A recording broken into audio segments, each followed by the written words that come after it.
com vocês um folheto a respeito da palavra de Deus? Pode. Posso? Pode. E vocês ouviriam sobre a palavra de Deus mais ou menos uns 5 minutinhos? Pô, 5 minutos, não, cara. pode falar assim. Posso falar? Pode, com certeza. A hora que eu estiver sendo incômodo, inconveniente, é só falar que eu saio numa boa. Que isso? Já recebeu, né, Wellington, não é isso? A palavra de Deus diz no livro de Hebreus, capítulo 9, versículo 27, o seguinte, eu vou dar um diferente. Não, mas tem uns 3 que eu levo pra minha esposa. Pode levar. Tu chega lá e fala, amor, eu tava na igreja. A palavra de Deus diz no livro de Hebreus, capítulo 9, versículo 27, o seguinte: ao homem está ordenado morrer uma só vez, e depois disso enfrentar um julgamento. Significa que nós vamos estar diante de Deus para sermos julgados por Ele logo assim que morrermos. Nós não sabemos quando isso será. Vocês são muito jovens, eu espero que vocês vivam muito tempo mais, mas pode ser que a morte venha cedo demais, não sabemos. Então a pergunta: se por hipótese acontecesse uma tragédia e vocês morressem, estariam preparados para estar diante de Deus para serem julgados por Ele? Eu não sei, mas Sim. pô, tinha que rolar uma palavra mais amigável, sem ser de morrer, meu irmão. Pô, nós estamos saindo pra zoeira. Cara, Pô, tudo bem. Você vai morrer. Olha só, eu não estou aqui dando uma profecia, não estou aqui desejando que isso aconteça. Eu estou apenas querendo fazer vocês perceberem que isso é uma hipótese. Isso é uma hipótese, eu concordo que isso é uma hipótese. E às vezes nós não pensamos em coisas tão importantes como essa. E a pergunta: vocês estariam preparados? Não. Eu vou colocar a pergunta de uma outra maneira. Vocês se consideram pessoas boas? Eu me considero. Sim. Vocês parecem para mim pessoas boas, vocês não sabem quem eu sou e estão me permitindo falar com vocês. Isso é uma coisa de uma pessoa, no mínimo, uma pessoa educada. E que vocês parecem que são. Mas a pergunta é: será que segundo os padrões de Deus, vocês são pessoas boas? Não. Não. Não. Eu não. Sim ou não? Sim. Não, acho que não. Vou tentar ajudar vocês. Você, quantas vezes você já contou uma mentira? Todo dia. Desculpa, todo dia. Sim, uma pessoa que mente, ela é chamada de quê? Mentiroso. Você acha que mentiroso é uma das características de uma pessoa boa segundo os padrões de Deus? Não. Você, jovem, já desobedeceu seus pais alguma vez? Já. Você alguma vez já cobiçou a mulher do próximo? Já, pra nós. Já? Você alguma vez já furtou alguma coisa de alguém? Não. Eu não estou dizendo que ele pegou uma arma.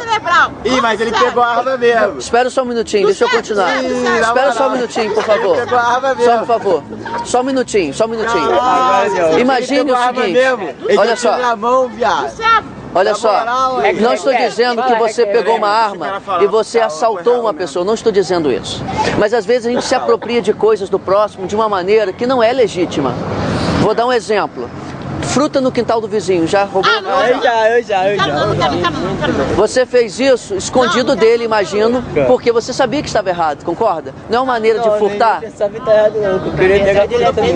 Sei. Na moral, ele mereceu, porque, pô, ele deixava a parada cair podre. Sim, mas olha só. Eu simplesmente fiz o trabalho. Então vou dar um outro exemplo para você. Você. Na sua casa, tem algum CD ou DVD pirata? Tem noção se é certo ou errado? Tem noção de se é certo ou errado? É errado. Entende? Olha só. Então, assim... Ah, tá bom. Olha só, gente. Claro que é mais caro. Por exemplo, aquele carro ali, eu não sei quanto custa aquele carro, aquele Gol. Deve custar aí uns 20 mil, talvez. 15 mil, rapaz, tá maluco? Quanto? 15 mil. Se chegasse alguém aí falando assim: olha, eu tô vendendo esse carro por 500 reais. Sabe por que ele tá tão barato assim? Porque eu acabei de roubá-lo ali em cima. Você compraria esse carro por 500 reais? Não. Você sabe que é roubado. Mas, exatamente. Então um CD que custa 20 reais e alguém vende por R$1, a gente sabe que foi de uma maneira ilegal. Então olha só, percebe o que eu estou fazendo aqui? Percebe? Eu tô apreciando a maneira educada com que vocês estão me ouvindo. Eu queria completar o raciocínio aqui. O que eu estou dizendo para vocês é que segundo os padrões de Deus, vocês já transgrediram vários mandamentos, concordam? Se Deus fosse julgar vocês baseado nas leis dele, você acha que Deus ia considerar vocês culpados ou inocentes? Culpado. Culpado. Você acha que Deus ia te mandar para o céu ou para o inferno hoje? Inferno. Não existe inferno, não. Não existe inferno? De onde você tirou isso? É um palpite? É um palpite? É uma especulação? Você não acha que é perigoso? Eu sei. Presta atenção numa coisa. Peraí, ele vai me mandar, tipo assim, É o que? Sei. É o que então? ele vai me mandar direto. É o que é? Calma aí. Eu vou responder os dois. É o que a Bíblia diz, certo? É o que a Bíblia diz. A Bíblia diz que tem dois caminhos. Amigo, olha só. Independente de se você acreditar ou não, é o que a Bíblia diz. Eu respeito o que você crê, tá certo? Mas o que você crê, você tirou um palpite de algum lugar. Você não acha que é perigoso você apoiar a sua alma, a sua eternidade, só num palpite que você tem? A Bíblia diz que existe. Jesus Cristo foi um cara muito gentil, concorda? Um cara educado. E ele falou que haveria dois caminhos. Uns estariam à sua direita, vinde benditos de meu Pai, e outros à sua esquerda. Ele disse que ele falará: apartai-vos de mim, malditos, para o fogo eterno. Então, se Jesus, que era tão carinhoso, tão gentil, falou que o inferno existe, quem somos nós para duvidar? Então, a questão que eu quero dizer para vocês aqui... Chegou na parada maneira, hein? Concorda? Então, olha só.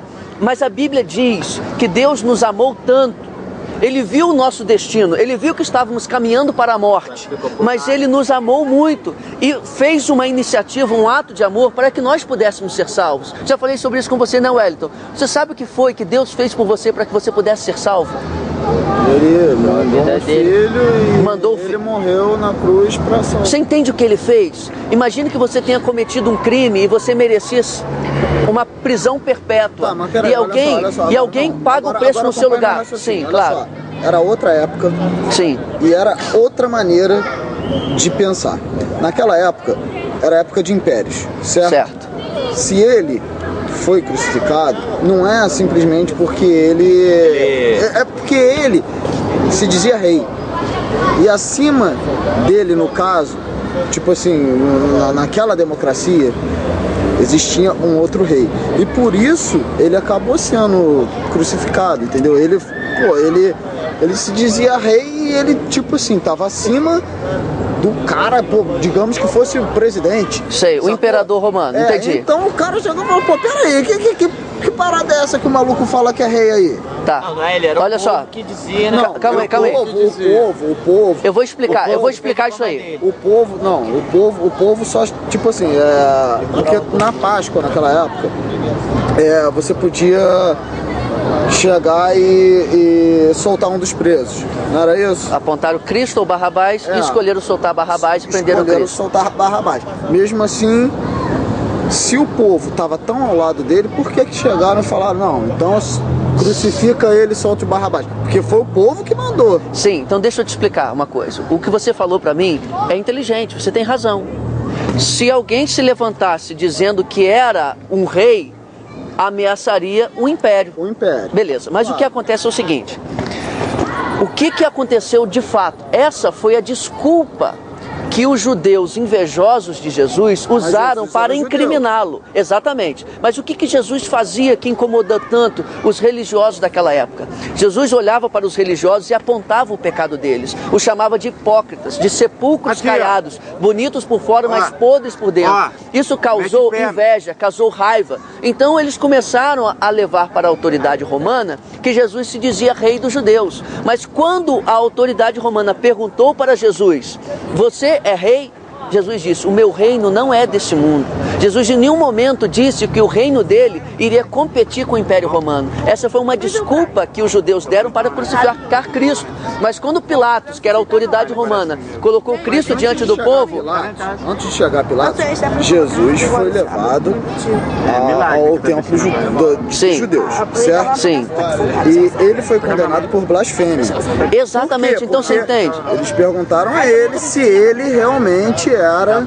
Não, eles perguntaram a ele se ele, porque ele disse, olha, eu vou derrubar esse templo e em 3 dias vou reedificar. Ele estava se referindo ao seu corpo, mas disseram que ele estava se referindo ao templo de Salomão. E disseram, como que alguém pode dizer uma blasfêmia dessa, derrubar um prédio desse e fazer outro? Então, observe como você está dizendo o seguinte, então qual foi a desculpa? Ele era rei ou porque ele blasfemava? Na verdade, os homens inventaram uma desculpa para crucificá-lo, porque não puderam suportar o que ele estava fazendo, que era confrontar os pecados.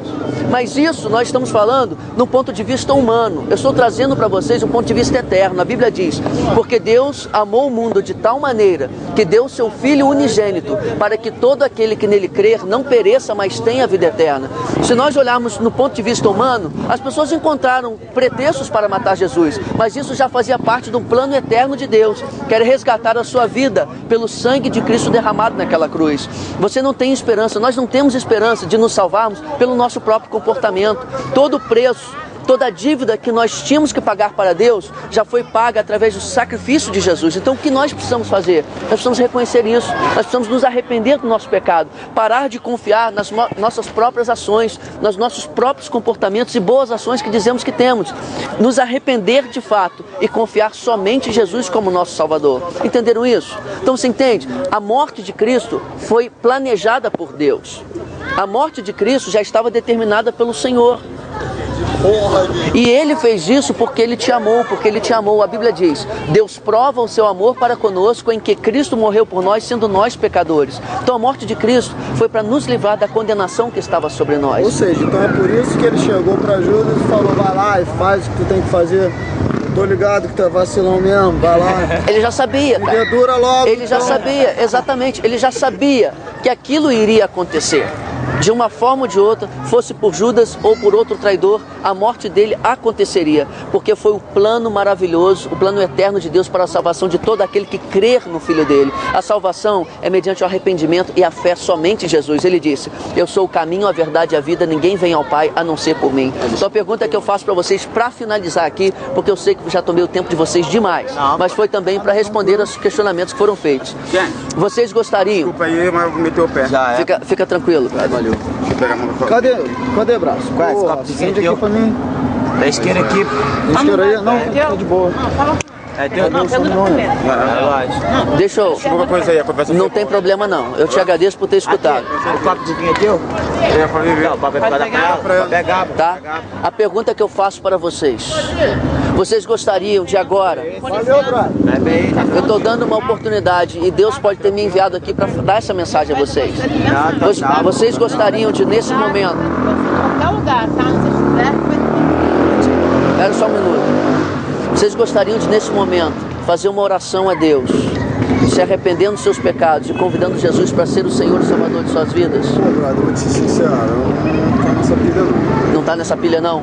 Posso orar pela vida de vocês então, pelo menos? Claro. Se essa mensagem fez sentido para vocês, meditem. Vontade. É a nossa única esperança confiar em Jesus. Deus, obrigado por essas pessoas que aqui estão, que ouviram a Tua palavra, Senhor. E eu te peço em nome de Jesus, que não seja pela minha palavra, porque eu também sou falho e fraco, mas pelo poder do Teu Espírito Santo, que eles possam entender e compreender o que foi falado aqui, e que no coração deles o Senhor possa plantar uma semente, para que eles venham um dia se arrepender e crer e confiar somente em Jesus como Senhor e Salvador de suas vidas. Eu te peço que o Senhor preserve a vida deles até que eles tenham esse momento, em nome de Jesus. Amém. Deus abençoe vocês. Beleza, valeu. Aprecio muito a atenção que vocês deram para a palavra de Deus, tá? Valeu, obrigadão. Muito obrigado. Falou. Fica com Deus.